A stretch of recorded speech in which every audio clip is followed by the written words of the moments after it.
Bonjour la belle diaspora, bonjour tout le monde. J'espère que vous portez bien. Je me porte à merveille. Si tu ne me connais pas, je suis coach Marcel Ange certifié en développement personnel. Si tu es nouvelle sur cette chaîne, ma belle, n'hésite pas de t'abonner si tu vis dans la diaspora. Parce qu'ici, je booste, j'encourage, je motive la femme dans la diaspora. Celle-là qui a pris la ferme décision de réussir sa vie loin de chez elle. Aujourd'hui, nous allons parler de réussite. Nous allons parler de 3 choses spécifiques que font ces personnes qui réussissent de façon exponentielle, qui vont vraiment t'inspirer parce qu'elles existent. Qu'est-ce que ces personnes font? La première préoccupation des personnes qui réussissent vraiment dans la diaspora est qu'elles se penchent sur leur identité. On parle de personal branding. La deuxième chose que font ces personnes qui réussissent de façon exponentielle dans la diaspora, c'est qu'elles fortifient leur mental. Je vous assure. Et là, je te parle de l'état d'esprit. Il faut que je vous explique. Dans mon pays, j'ai connu des transformations à plusieurs niveaux. Quand j'ai eu mon baccalauréat, j'étais dans ma ville natale, qui est une capitale de province, mais vraiment, ce n'est pas la capitale du pays. Il fallait que je déménage, que je laisse ma famille, mes parents, ma zone de confort dans cette petite ville qui est aussi une capitale de province, mais bien plus petite que la capitale du pays. Et quand je débarque dans la capitale du pays, j'ai eu un choc, j'ai même eu un traumatisme. Parce que j'ai découvert que les gens étaient différents. L'état d'esprit des gens était différent. J'étais à l'université, mais même à ce niveau-là, les enfants qui avaient grandi dans la capitale, ils étaient différents. Ils étaient plus proactifs, plus assertifs. Ils étaient brillants, ils étaient vaillants. J'étais là parce que j'étais brillante à ce niveau. Mais au niveau de l'état d'esprit, au niveau du savoir-être, non, je n'avais pas ça. Je n'étais pas dans le jeu. Et il fallait que j'apprenne. Il fallait que je me tienne et que je me dise comment font les autres. Parce que en manquant de savoir-être, le savoir-faire n'était pas assez pour que je sois cette personne qui devait devenir intégrée pour naviguer dans cette société. Il fallait que je travaille sur moi. Est-ce que ça a été facile? Absolument pas. Parce que je n'avais pas encore la notion de développement personnel. Et je vous assure que d'où je viens, ce n'est pas une notion que les gens ont vraiment. On grandit dans une société qui est très joviale, une société accueillante, hospitalière. Qu'à cela ne tienne, ce n'est pas la structure du développement personnel qu'on a. Donc, je ne savais pas ce que je devais faire. J'étais perdue. Je dirais même totalement perdue. Quand les cours finissaient, je rentrais chez moi parce que je ne savais pas avoir la conversation avec des gens que je trouvais très rapides. Vous savez quoi? Une année ou quelques années plus tard, je devais partir pour la capitale économique. Qui sait que les gens au niveau économique ont un autre mindset, c'est-à-dire qu'ils sont rapides. Quand tu rencontres quelqu'un qui travaille dans la fonction publique et un entrepreneur ou alors quelqu'un qui travaille dans le secteur privé, c'est totalement différent. Le mindset est totalement différent. C'était la même chose. Dans la capitale économique, les gens étaient totalement différents. Ça allait encore plus vite. Les filles de mon âge, elles étaient rapides dans la réflexion, dans leur capacité de prendre des risques. Elles étaient rapides. Moi, je ne l'étais pas. Imaginez alors, quand je débarque dans la diaspora, je n'étais pas perdue. J'étais confuse. Et c'est de ça qu'on parle. L'identité devient confuse.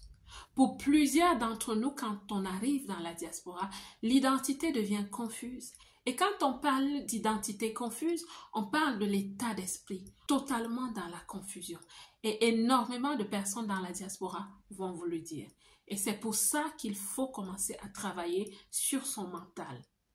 Quand on débarque, on est toujours cette personne très ouverte, très accueillante, très hospitalière, ce qui n'est pas mauvais.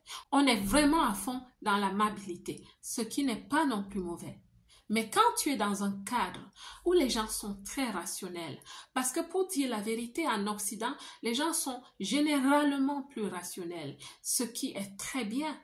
Mais pour t'adapter dans cette culture, il faut que tu t'arrêtes et que tu travailles sur ton mental. Que tu développes ce que moi j'ai fait, développer l'intelligence rationnelle, devenir une personne mentale. Tu ne peux plus opérer dans ta nature première. Ce n'est pas possible. Tu dois devenir, comme je t'ai dit, une personne intégrée. Et au niveau mental, tu dois être forte, ma belle. Tu dois être forte. Énormément de femmes se contentent du social. On pense que c'est parce qu'elles n'ont pas un potentiel. Non, c'est parce que mentalement, elles voient les choses différemment. Elles voient les choses comme Alice au pays des merveilles. C'est-à-dire que les gens doivent s'embrasser tout le temps, se faire des bisous tout le temps, se servir, porter les sacs les uns des autres tout le temps. Non, ma belle, ce n'est pas comme ça. Dans la diaspora, tu dois être ferme. Ton oui doit être un oui. Ton non doit être un non. Il faut que tu aies de la science dans la tête. Oui, je parle d'intelligence, mais je parle aussi de science. À un certain moment, tu dois devenir analytique.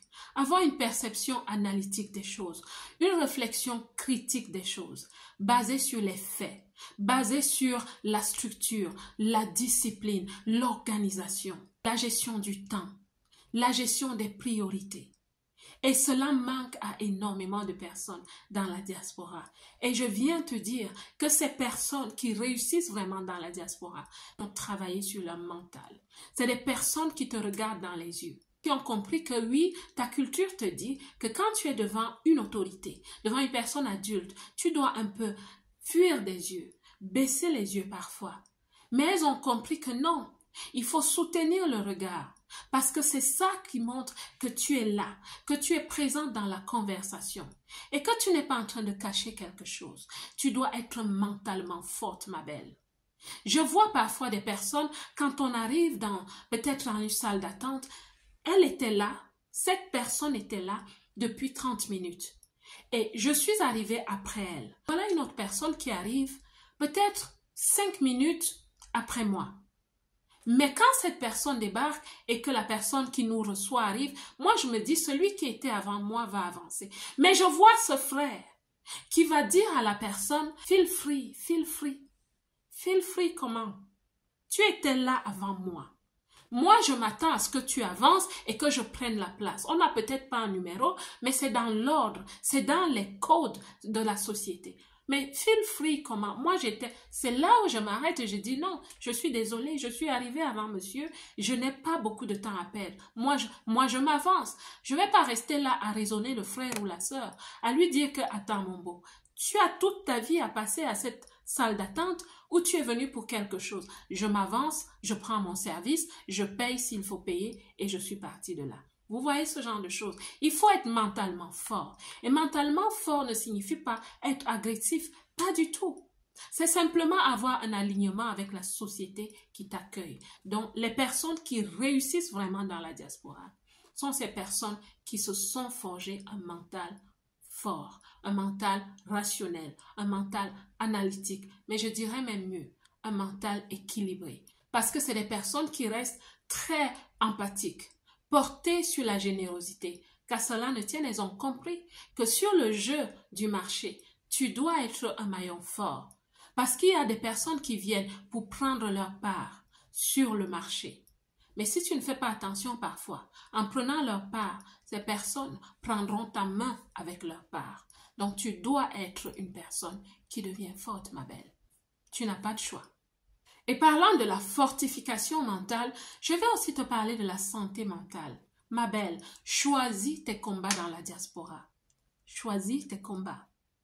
Choisis les pétitions sur lesquelles tu mets ta signature. Choisis les revendications dans lesquelles tu t'engages. Choisis tes combats, ma belle. Tu as des voisins qui te disent « rentre dans ton pays », ma belle. Ne les écoute pas. Ne les écoute pas. Peut-être qu'ils passent un moment difficile.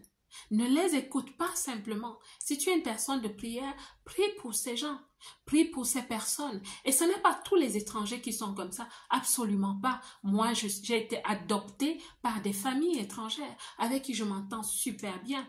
Je connais des personnes, que ce soit au travail, dans mon voisinage, qui sont super agréables à vivre.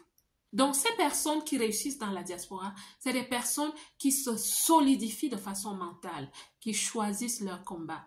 Il y a une diaspora qui réussit de façon exponentielle. Elle existe, ma belle, et tu peux faire partie de cette diaspora. Tu peux devenir cette femme. Cette femme qui devient intégrée à l'intérieur. Cette femme que je ne vais pas appeler forte, mais que je vais appeler leader. Parce que le leadership féminin, il existe. Et il commence même à un niveau très bas. La belle diaspora, j'espère que cette vidéo va parler à plusieurs d'entre vous. N'oubliez pas de liker, de laisser un commentaire, de partager la vidéo. Que Dieu vous bénisse. Et moi, je vous aime.